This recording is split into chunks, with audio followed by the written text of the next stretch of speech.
Halo, assalamualaikum warahmatullahi wabarakatuh. Suatu misal kita pakai lagu berjudul Tembang Kangen. Lagu Tembang Kangen apabila kita lantunkan dengan demung atau saron seperti ini.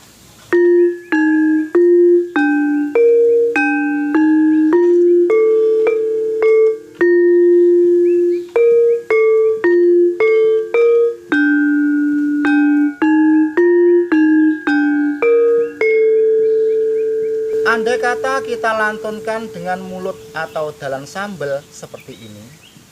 Wayah wengi udan grimis ra uwes banyu kang tumates dadi saksi nggonku nangis wong sing tak tresnani dan seterusnya.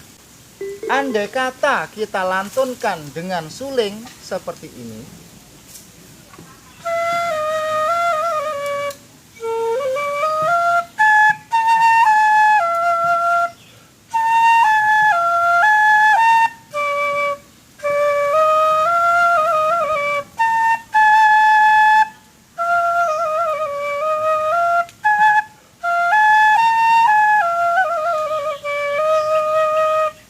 Dan seterusnya.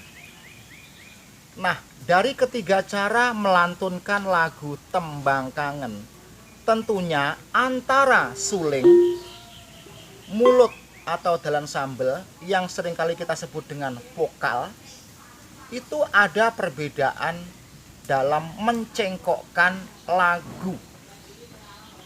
Nah, disitulah letak perbedaan dalam penulisan notase. Adapun sebuah lagu yang diterbitkan atau diloncengkan biasanya tidak disertai dengan notase, paling-paling disertai dengan lirik atau bila itu tutorial disertai dengan chord atau akord. Kenapakah demikian?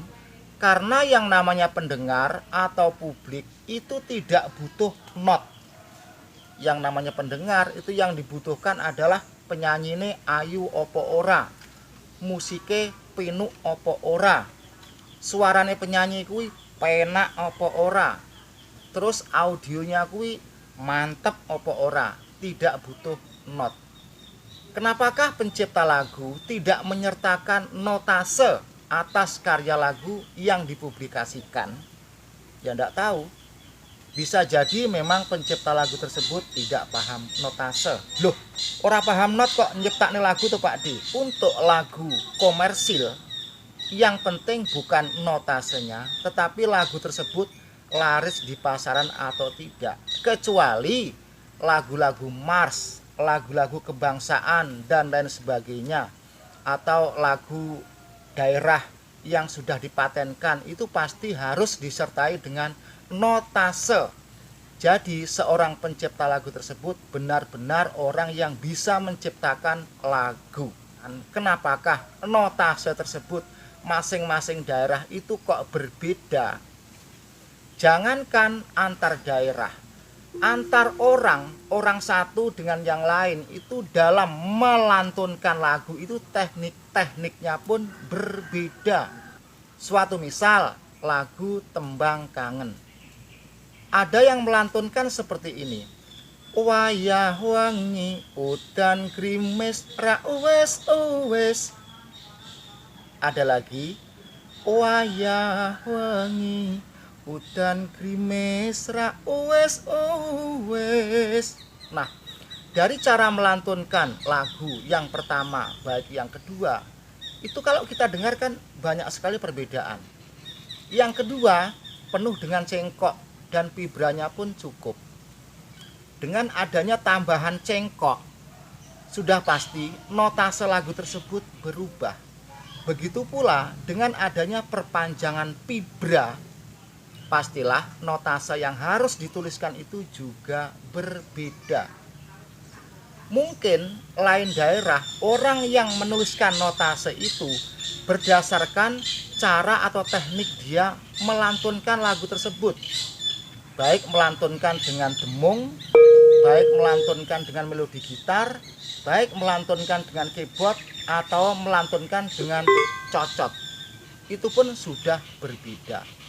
Akan tetapi walaupun itu semua berbeda, harus ada kesamaan, yaitu notase yang jatuh pada garis birama atau pada bas itu harus sama.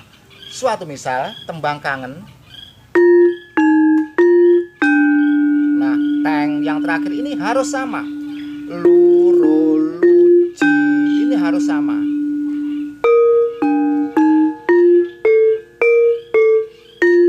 Nah telu yang terakhir ini kan jatuh pada bas, itu harus sama. Nah ini pun harus sama, tidak boleh berbeda. Karena kalau ini berbeda nanti namanya fales, terus akordnya pun bingung. Masalah yang lain-lain itu bisa kita variasikan sebagai cengkok atau sebagai variasi ritme. Suatu contoh,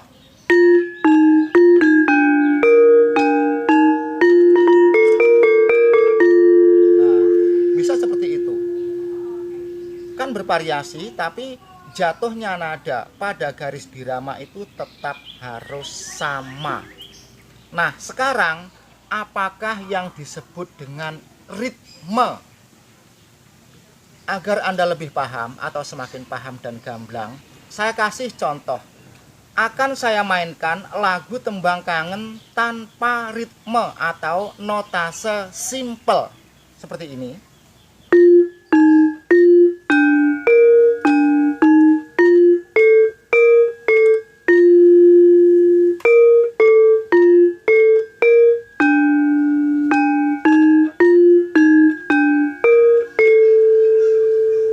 Tadi kan sederhana ya, ritmenya sangat sederhana. Tetapi andai kata kita mainkan ritmenya adalah seperti ini.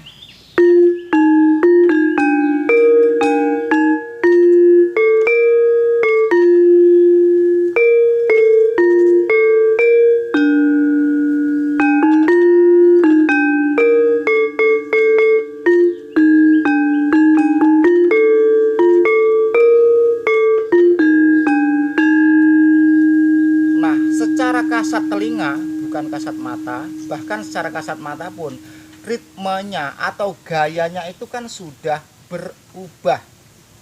Dengan adanya perubahan gaya atau ritme, bila mana lagu tersebut kita terjemahkan atau kita dokumentasikan dengan not, penulisan notnya itu juga akan berbeda.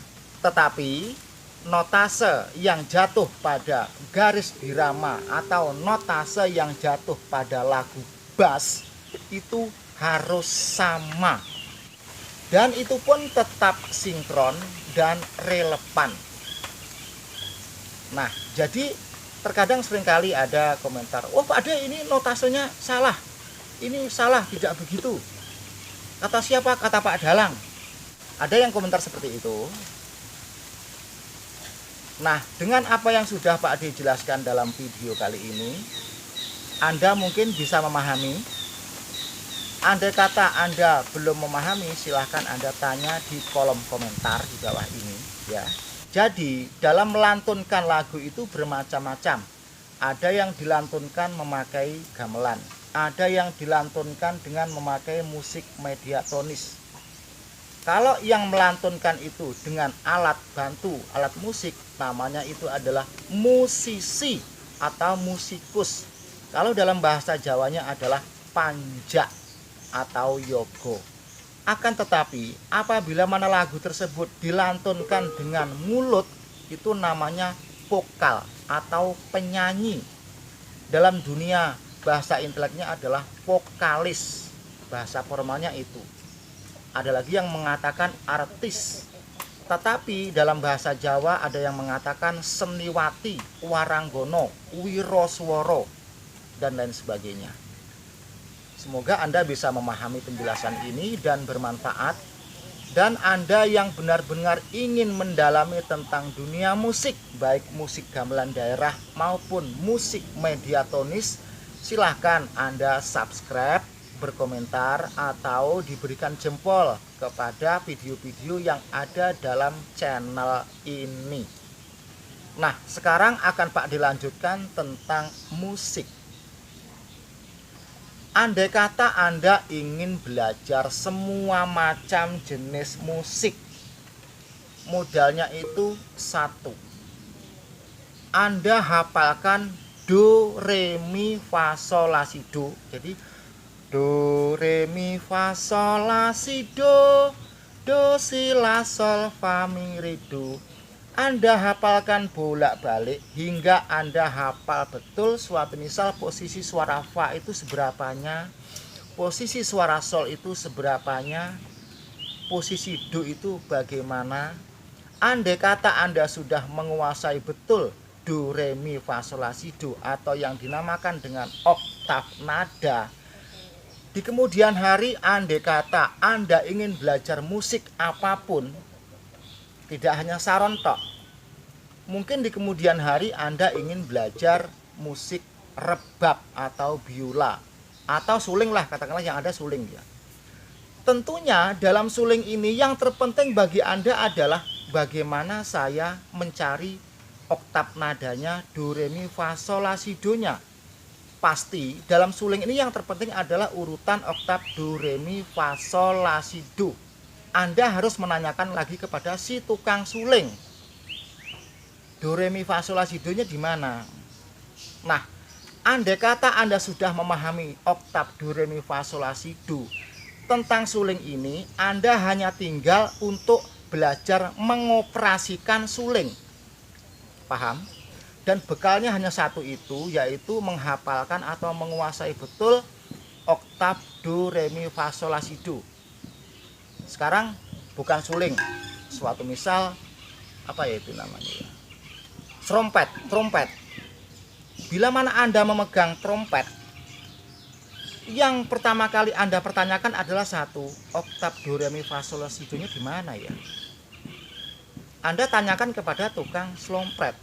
Setelah Anda menemukan do, re, mi, fa, sol, la, si, do atau urutan oktav nada pada slompret itu, artinya Anda tinggallah belajar mengoperasikan selompret di musik apapun, baik biola, kecapi, siter, gitar, kentrung, saron dan lain sebagainya. Kunci utamanya Anda harus berbekal do, re, mi, fa, sol, la, si, do. Setelah Anda tahu do, re, mi, fa, sol, la, si, do pada urutan musik tersebut, Anda tinggal belajar mengoperasikan alat musik tersebut. Paham? Yang namanya ahli musik itu bukan berarti orang itu mahir main saron, mahir main suling, mahir main slompret, mahir main gitar pun bisa. Bukan seperti itu. Tetapi orang tersebut paham urutan oktav do, re, mi pada semua alat musik, hingga orang tersebut belajar mengoperasikan alat musik tersebut.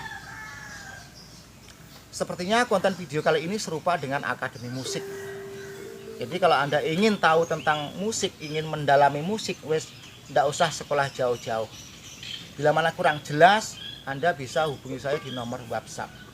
Terima kasih. Wassalamualaikum warahmatullahi wabarakatuh.